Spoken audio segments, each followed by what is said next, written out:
Greetings. In this video, I want to briefly discuss a small portion of text in the Vulgate, or more specifically, what I'm going to be looking at was a part of an appendix to the Clementine Vulgate, which also included the prayer of Manasseh and third Ezra, which corresponds to first Esdras in the King James Apocrypha. However, the specific text we'll be looking at in this video is fourth Ezra, listed here as Liber Quartus Esdras. And this is the work which is referred to as second Esdras in the KJV Apocrypha. And by the way, the text in the King James Apocrypha is translated from the Latin version. You see, the rest of the King James Apocrypha was translated from the Septuagint, but as second Esdras does not exist in either Hebrew or Greek recensions, that one work was translated from a Latin text. Now, for those who might be wondering how a text which is called second Esdras in the King James Bible winds up being called fourth Ezra in the Vulgate, note that in the Vulgate, the book of Ezra is listed as first Ezra and Nehemiah is listed as second Ezra. Hence why what is called first and second Esdras in the King James Apocrypha is instead listed as third and fourth Ezra, respectively, in the Vulgate. Now, in this video, I'm going to more narrowly focus on chapter 13, verse 45, which in the Latin text employs the term Arsareth. And the point of this video is only to share some brief notes on that term from the perspective of different Semitic languages or different renderings into different Semitic languages, both in modern scholarship and in ancient or early medieval translations. So to begin, let's start with the question, what is Arsareth? What does that word mean?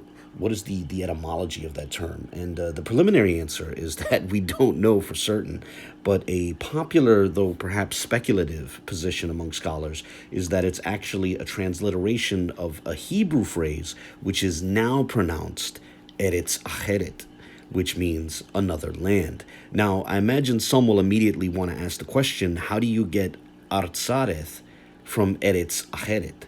And that's a legitimate question. Well, and, I figured I'd cover that in this video. To see, the quick answer is that the pronunciation might have been a bit different in antiquity, at the time that this phrase was transliterated.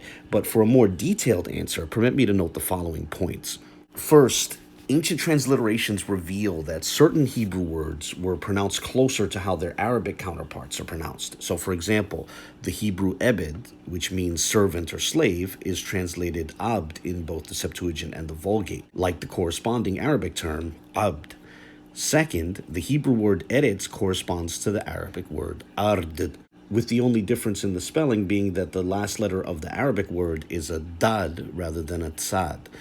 Now, so far, these first 2 points can lead one to think that it's plausible that in the time when the Latin text of Second Esdras was penned, the Hebrew word for land was pronounced along the lines of arts rather than eretz. And then we can introduce a third point. The Hebrew chet is sometimes treated as silent in ancient Latin and Greek transliterations. And an easy example of such is, can be found in the transliterations of Yitzhak, which is the name for Isaac, but other examples could be furnished as well. And now, admittedly, there's a little bit of a perhaps sticky technicality here. You see, the Latin and Greek texts usually treat chet as silent when it corresponds to the Arabic ha, like with, for example, the name Hamor in Genesis 34:6, as that corresponds to the Arabic word for donkey, hamar, right? And the Latin and Greek text, on the other hand, they use a consonant for the chet when it corresponds to the Arabic cha, like in the name Achimelech in 1 Chronicles 24:3, as the word achi corresponds to the Arabic achi, both meaning my brother. And, the reason why I had to point that technicality out is because in this instance, what is being proposed here diverges from that trend, as the Hebrew word for other, acher, corresponds to the Arabic achar, which has a cha rather than a ha. Right? Nonetheless, it may be the case that the Hebrew term in antiquity was understood to have the softer sound, which would not represent, that wouldn't be represented in a Greek and Latin transliteration. And then, of course, something else that should be pointed out is that in ancient Greek and Latin transliterations, the tau, the last letter of the Hebrew alphabet, is quite often treated as having a th phoneme, a th phoneme, right? Rather than a simple t. Hence the way the end of the term is rendered, right? That's fairly uncontroversial, I think. By the way, quick side note regarding the Hebrew word aher, which means other. Its feminine form is aheret, which would be used because the word for land is feminine, right? So now, under the current pronunciation, the masculine word is 2 syllables, aher, right? And the feminine is 3 syllables, aheret. However, it's worth noting that in Arabic, both the masculine, achar, and the feminine, ochra, are 2 syllables, right? They're both 2 syllables. And with that in mind, the ancient Hebrew pronunciation of the feminine might have likewise eliminated the second syllables, right? So perhaps it had, perhaps in antiquity it was pronounced Arsareth rather than Ahereth, right? And a 2-syllable feminine would give us Artsareth in the Latin and Greek transliterations, which, remove that, which treat the ha as silent, right? Now, I understand that was quite a bit to go through, and so, you're free to be skeptical, but those are the points which make it plausible that the Latin rendering Artsareth is a transliteration of a Hebrew phrase meaning another land, right? The point here is that what is now pronounced as Eretz Aheret may have been pronounced in antiquity, may have been pronounced by the translator who rendered it into Latin as Artsareth, right? Hence this transliteration, hence why it's plausible that Artsareth is a transliteration of a Hebrew phrase that means another land. So that would cover a speculative attempt at reconstructing a presumed Hebrew phrase behind the Latin term. And that's not the only proposal that's been put forth by scholars, but it seems to me that's the most popular one.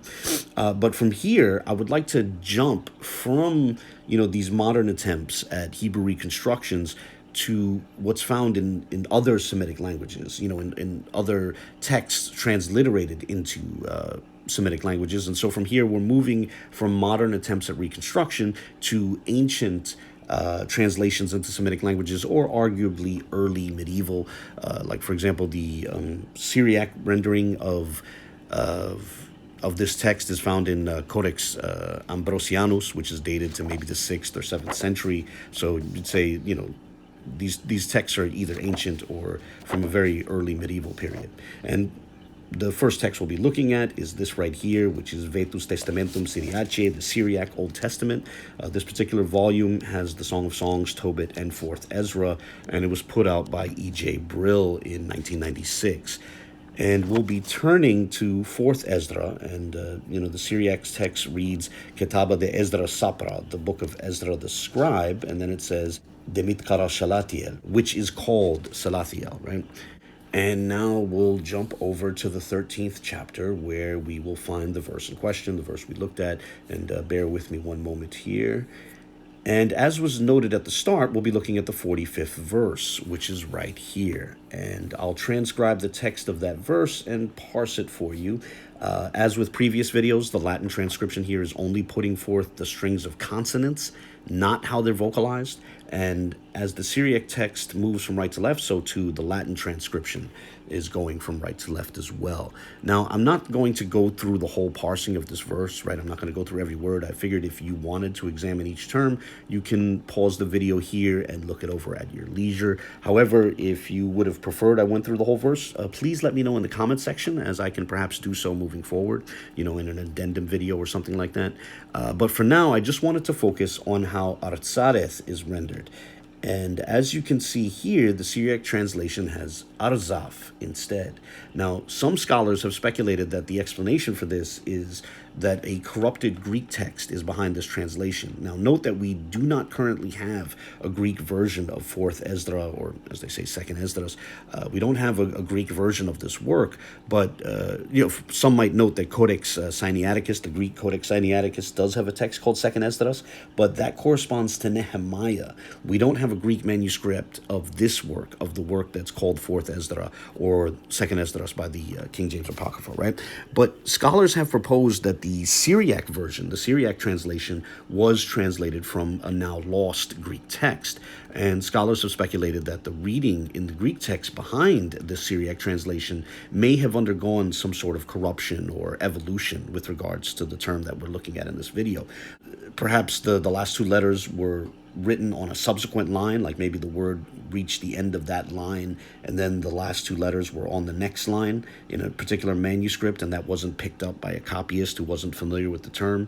And or another alternative is that perhaps a sloppy hand wrote the ro, the equivalent of r, in such a way that it resembled the Greek letter phi to a certain scribe, hence arriving at either a Greek manuscript which read Arzaf, or at least a Greek text which looked like it might have had Arzaf to the eye of a scribe who was translating it into Syriac.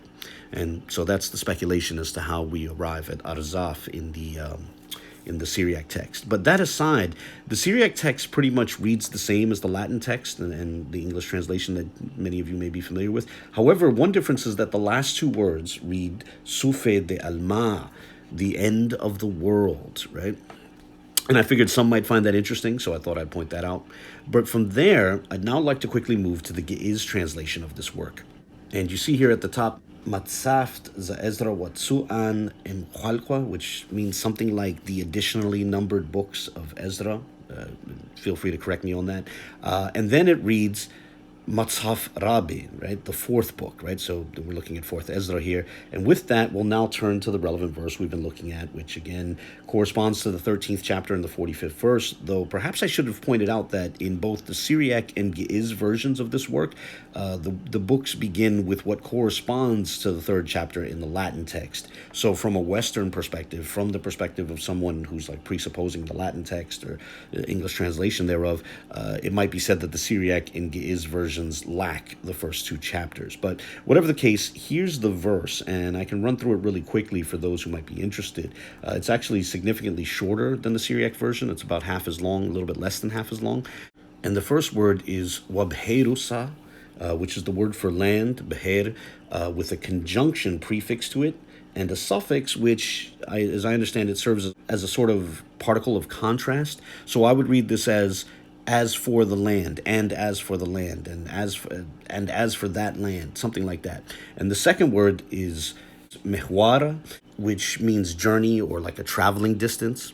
The third word is amat, which means year, and then that's followed by wamanfaka amat, and part of a year, or and half of a year. So up to this point, the text reads, and that land is a journey of a year and a half. Then it follows wasma, and the name, Beheru, land. So wasma Beheru, and the name of that land. And then we get the name Azaf. So here the land is called Azaf. And this name is even shorter than what's found in the Syriac text. I'm guessing that the Ge'ez version was translated from a Syriac text or an Arabic text. Note that there are Arabic manuscripts of this text which read just like the Syriac, which is to say there are Arabic manuscripts which have Arzaf. But the Ge'ez translation is even shorter, right? It doesn't even include the res, or the resh, the equivalent of resh, the equivalent of r. But one can only speculate as to the reason for that. Perhaps the text it was translated from was similarly short, right? But one can't be certain. Maybe it was translated from a Greek text that itself was reduced to Azaf rather than even Arzaf. Nonetheless, with that, I'll close this video here. I did not intend to make any major theological points in this video. I just wanted to have this video up as providing notes on how the term Arsareth is rendered in certain Semitic languages, whether it be modern attempts at Hebrew reconstructions or ancient or early medieval Syriac and Ge'ez renderings, right? So these ancient or perhaps early medieval translations into other Semitic languages. And as always, I welcome any comments, questions, objections, or corrections. I always welcome corrections. So feel free to share your thoughts, whether positive or negative or critical or whatever. And as always, God bless.